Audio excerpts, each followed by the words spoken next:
dan mereka dibiarkan tanpa perawatan sampai mati perlahan selama 40 tahun penelitian ini berlangsung.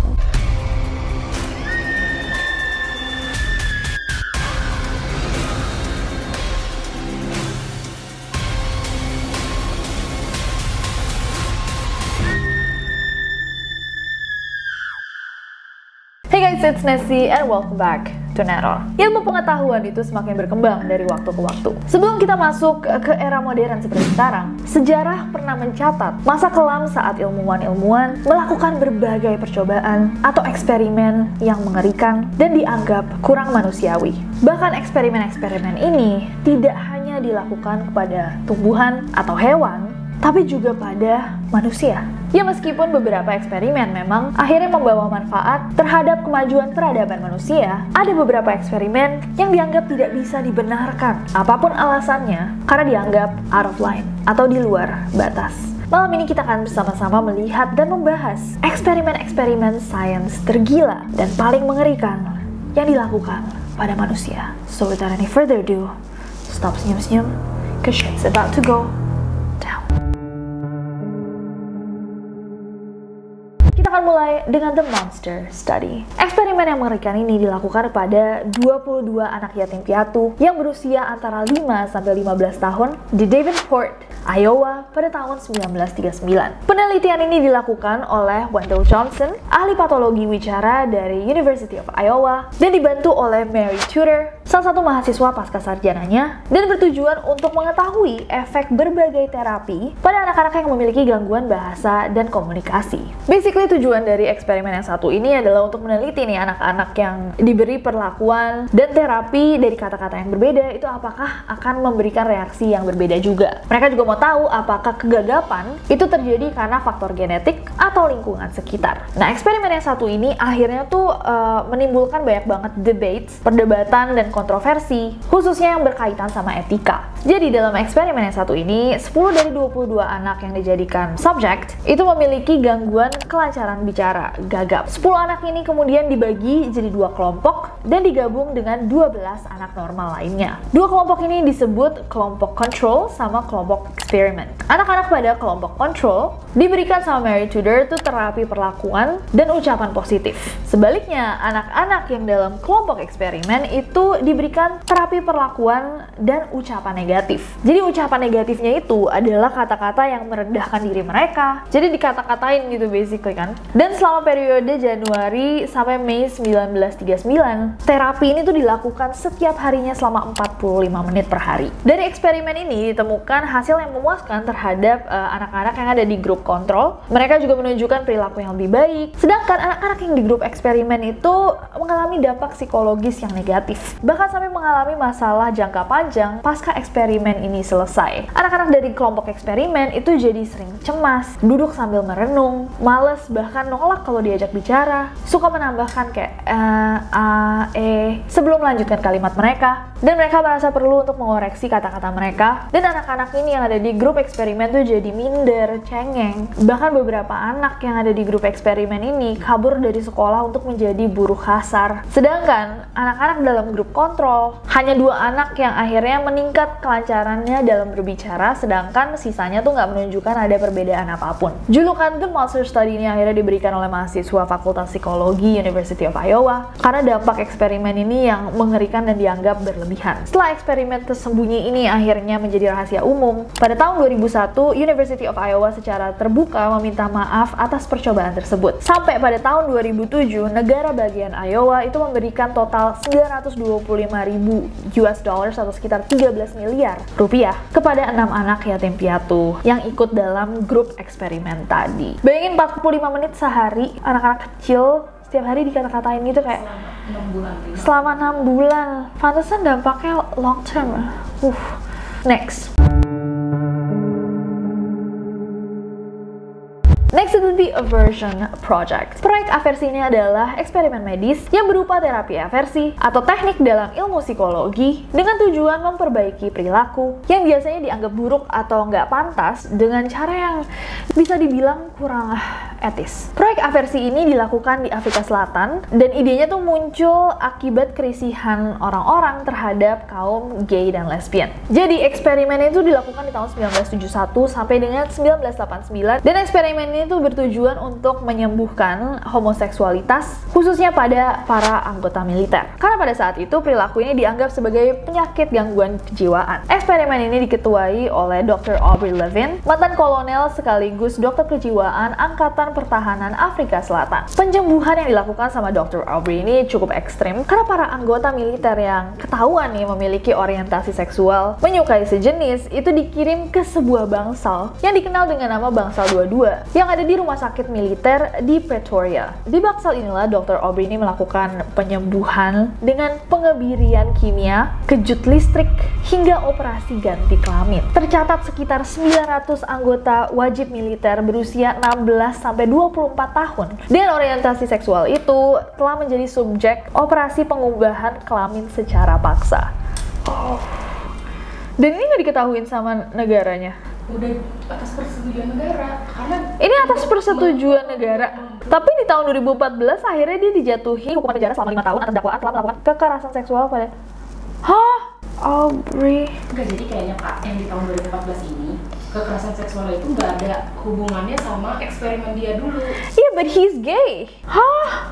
Gila banget. Jadi guys, di 2014, Dr. Aubrey Levin ini dijatuhi hukuman penjara selama 5 tahun atas dakwaan telah melakukan kekerasan seksual pada sekitar 30 pasien laki-lakinya saat dia udah pindah ke Kanada. Jadi dia melarikan diri dari Afrika Selatan setelah Aversion Project, terus dia menetap di Kanada, jadi dokter di Kanada, terus dia melakukan kekerasan seksual pada 30 pasien laki-lakinya, which means that's crazy. But anywho's, ini kayak salah satu eksperimen tergila yang sangat-sangat tidak manusiawi, seperti conversion therapies pada umumnya. Hope it'll never happen again. Next. Next ada Project 4.1. Project 4.1 ini merupakan sebuah eksperimen medis yang dilakukan kepada penduduk Kepulauan Marshall, Amerika Serikat. Eksperimen itu dilakukan untuk melihat efek radioaktif uji coba peledakan nuklir Bravo Castle pada 1 Maret tahun 1954. Dibikin Adol dan berjalan selama beberapa puluh tahun. Jadi selama 10 tahun pertama eksperimen ini, efek dari Project 4.1 ini sangat-sangat menyeramkan guys. Basically, Kepulauan Marshall dibom, terus untuk ngelihat efeknya dari nuklir itu ke penduduk sekitar, dan efeknya tuh parah banget. Jadi selama 10 tahun pertama setelah pengeboman itu, jumlah ibu hamil dan bayi yang meninggal tuh jauh meningkat. Terus anak-anak yang berhasil lahir itu tumbuh kembangnya tuh sangat-sangat terhambat, dan banyak banget dari anak-anak itu yang akhirnya menderita kanker tiroid karena terpapar sinar radioaktif, dan sepertiga lainnya terpapar neoplasma yang waktu itu dikembangkan di 1974. Nah, karena begitu banyaknya nih hal buruk yang akhirnya datang gara-gara percobaan ini, Kementerian Sumber Daya Energi Amerika Serikat tuh sampai menyimpulkan bahwa tes peledakan nuklir Bravo Castle ini memiliki tujuan ganda, yaitu selain menguji coba rudal atom, tapi juga menjadikan penduduk Kepulauan Marshall sebagai kelinci percobaan dalam eksperimen efek radiasi nuklir yang dilakukan oleh pemerintah. Tapi itu jatuhnya teori konspirasi ya. Very scary. Next. Next ada eksperimen STD Guatemala atau eksperimen sifilis Guatemala. Eksperimen yang satu ini merupakan contoh lain proyek pemerintahan Amerika Serikat yang menyebabkan efek yang sangat mengerikan. Obviously you guys know STD itu apa? Sexually Transmitted Disease atau penyakit menular seksual. Jadi eksperimen yang satu ini dipimpin oleh Dr. John Charles Cutler dan dilakukan di tahun 1946 sampai 1948. Dia dengan sengaja melakukan penelitian dan menguji keampuhan berbagai obat-obatan untuk penyakit kelamin seperti sifilis sama gonorea. Dalam eksperimen yang satu ini, jumlah subjek penelitiannya ada 5.500 orang dan sekitar 1.500 orang itu sengaja diinfeksi dengan sifilis dan gonorea.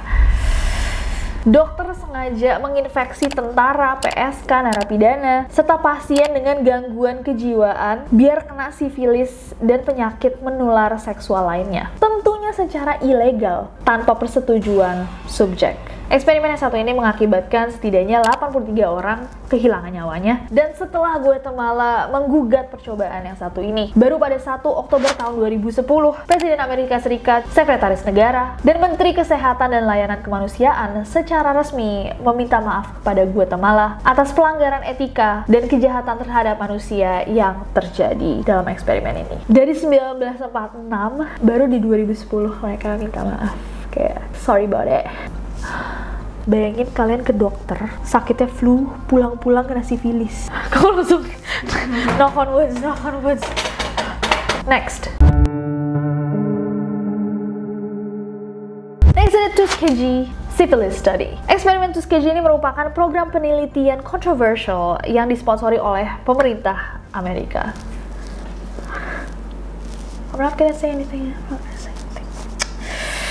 Eksperimen kejam ini dilakukan kepada para pria kulit hitam di Tuskegee, Alabama dari tahun 1932 sampai 1972, 40 years. Subjek penelitian ini sebagian besar adalah orang African American, dan mereka hanya diberitahu bahwa mereka ini memiliki darah kotor yang harus diobati. So in the 1900s guys, pelayanan kesehatan publik Amerika Serikat itu bertanggung jawab atas pemantauan, identifikasi, serta mencari tahu cara-cara untuk mengobati penyakit semua warga di Amerika Serikat. Sehingga di 1931, orang-orang di layanan kesehatan publik Amerika Serikat itu mendekati Tuskegee Institute untuk membuat sebuah kelompok penelitian. Penelitian yang satu ini bertujuan untuk mempelajari efek sifilis yang tidak diobati pada pria kulit hitam selama 6-9 bulan. Tapi dalam penelitian ini tuh mereka menjanjikan ya nanti kalau misalkan udah, kita bakal take care, ada perawatan lanjutan untuk orang-orang yang kena sifilis ini. Kenyataannya tidak seperti itu. Jadi eksperimen ini yang awalnya direncanakan hanya berlangsung 9 bulan itu melampaui waktu dan terus diperpanjang sampai 40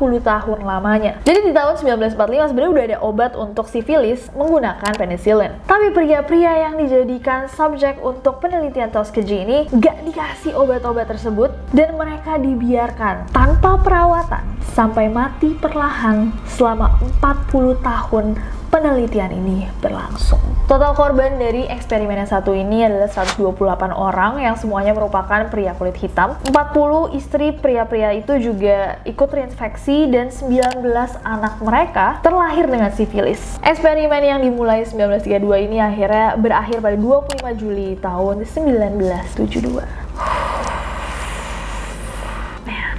Orang-orang ini kayak percaya ya, kayak kan ke dokter terus gitu. Enggak, kamu gak usah minum obat itu. Oke dok, they did them so dirty. Iya, anaknya terus ya bawa, anaknya akan terus membawa sifilis karena sifilis adalah penyakit keturunan. Jahat banget. There's a special place in hell for people like this. Next.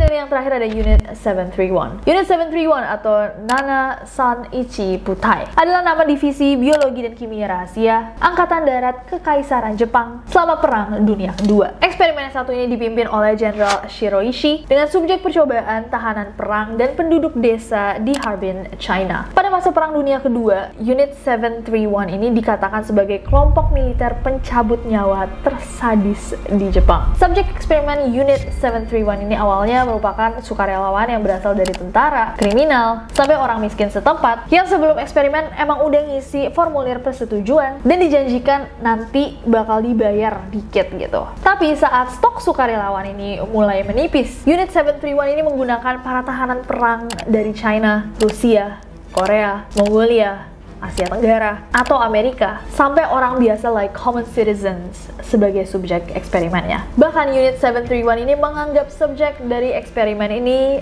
udah bukan manusia, jadi they refer to them, mereka ngomongnya tuh sebagai Maruta atau balok kayu. Unit 731 ini membawa warga-warga like innocent citizens basically, termasuk orang tua sampai balita, ke camp penjara untuk disuntikkan berbagai macam penyakit kayak sifilis atau gonorea. Gak hanya disuntik, mereka-mereka ini subjek eksperimen ini juga dibekukan untuk mengetahui efek dan cara penanggulangan penyakit serta radang dingin. Unit 731 ini dikabarkan juga pernah melakukan pembedahan pada subjek yang sudah diinfeksi penyakit pada saat mereka tuh masih dalam keadaan hidup atau sadar. Dan gak hanya itu, pada eksperimen ini juga dilakukan amputasi pada bagian tubuh hanya untuk melihat dan mempelajari seperti apa kondisi tubuh saat kehilangan darah. Jadi subjek eksperimennya tiba-tiba dipotong, terus dilihat kayak apa yang terjadi ya kalau orang kehilangan darah. Meskipun ahli sejarah belum mengetahui secara pasti berapa jumlah korban dalam eksperimen Unit 731 ini, diperkirakan sepanjang tahun 1930 sampai 1940-an ada 200 sampai 500 ribu orang yang menjadi korban dari eksperimen mengerikan ini. Pada Agustus 1945, setelah Hiroshima dan Nagasaki dibom sama Amerika dan Jepang akhirnya menyerah pada sekutu, Unit 731 ini secara resmi dibubarkan. Sebenarnya masih banyak banget sih detail yang dari ini eksperimen paling mengerikan dan tergila, dan kalau misalnya kalian denger cerita-ceritanya tuh kalau kalian mau kita bikin separate video tentang eksperimen gila ini, boleh banget tulis di bawah jadi request atau kirim ke request@gmail.com request kalian. Kita bisa bahas benar-benar cuman kayak tentang eksperimen 731 ini, karena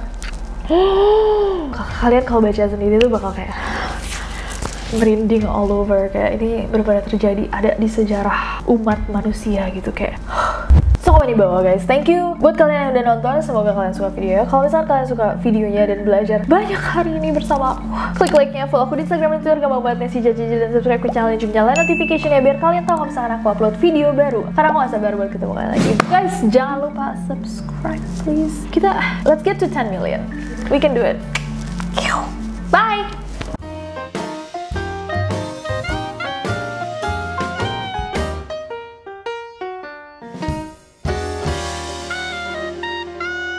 Yang malam ini kita akan membahas tentang teori. Tika, kenapa kamu udah muter? Dia melarikan diri dari